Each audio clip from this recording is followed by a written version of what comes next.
Hello guys, welcome to back my channel. हाँ जी, अज असी बनावांगे सैंडविच।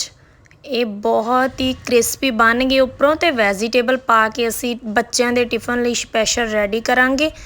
उदा वैजीटेबल नहीं खाते तो इस तरीके नाल जिहड़ा बच्चे नूं वैजीटेबल खवाउण दा वधिया तरीका है, तो तुसीं इसनूं जरूर ट्राई करके देखियो। हाँ जी, इसनूं बनाउण दे लई साडी वीडियो नूं पूरी एंड तक जरूर देखियो। ये चीज़ सैंडविच है, बहुत ही टेस्टी बनते हैं। बच्चे इन्हों बहुत ही खुश होकर खाते हैं। हाँ जी, इसनों असी बनाने दे लई सब तो पहला एक पैन लावांगे, उस दे विच पावांगे असी 1 चम्मच तक बटर असी बिल्कुल भी जिहड़ा जलन नहीं देना। पहला मैल्ट होन, हल्का जिहा मैल्ट होन ते ही असी इस दे विच जिहड़े साड़ियां वैजीटेबल वो ऐड कर दांगे। असी सब तो पहला प्याज ते गाजरां इन्हां नूं ऐड करांगे। शिमला मिर्च ते टमाटर असी बाद विच करांगे। ये सारे असी एक प्याज, एक टमाटर, एक गाजर ते एक ही असी इस दे विच शिमला मिर्च ऐड कीती आ।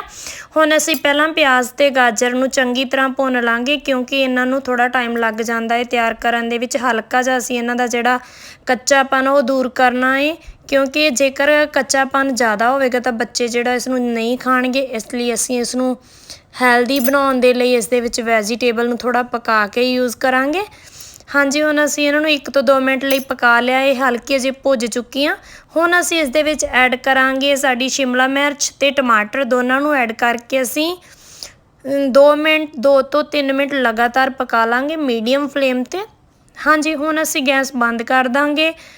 हाँ जी, हुण असी इन्हां नूं थोड़ा जिहा हल्का जिहा जिहड़ा मतलब ठंडा कर लेना, ज़्यादा ठंडा भी नहीं करना। हुण असी इस दे विच मसाले ऐड करांगे। आधा चम्मच नमक ऐड करांगे असी। तुसी अपने टेस्ट के अनुसार इन्हां नूं ऐड कर सकते हो। तो असी इस दे विच आधा चम्मच तो थोड़ी घट आ जिहड़ी वो काली मिर्च ऐड करांगे। तो इस दे नाल ही असी थोड़ी जी टमैटो सॉस करांगे ऐड। तुसी टमैटो सॉस अपने टेस्ट के अनुसार ऐड कर सकते हो। जे एक सैंडविच दे लई असी 1 तो 1.5 चम्मच आ जिहड़ी टमैटो कैचअप यूज़ कर सकते हैं। तो हाँ जी, हुण असी इन्हां नूं मिक्स कर लांगे। हाँ जी, हुण असी इसनूं मिक्स कर लांगे। असी 3 चम्मच इहदे विच जिहड़ी टमैटो सॉस ऐड कीती है, तो इसनूं चंगी तरह मिला के एक पेस्ट की तरह तैयार हो जाएगा।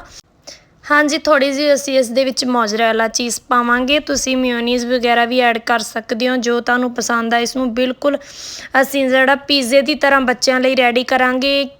इसनूं मिला लांगे। हुण हाँ जी, हुण असी 2 ब्रैड ले लिया। इस दे उपर जिहड़ी पहला सब तो पहला बटर लगावांगे। बटर लगा के असी हुण इस दे उपर साडा तैयार कीता होया पेस्ट चंगी तरह फिल कर लांगे। उपर दी असी इस दे थोड़ी जी चीज़ जिहड़ी मोज़रेला चीज़ ऐड करांगे। हुण इस दे उपर रखांगे चीज़ स्लाइस। इस दे उपर असी बटर वाला जिहड़ा इस तरीके नाल जिहड़ा ब्रैड उपर लगा सकते हैं, पर असी इस दे उपर भी थोड़ा जिहा जिहड़ा पेस्ट आ वो लगावांगे। इस दे नाल ज़्यादा वधिया बन जाएगा।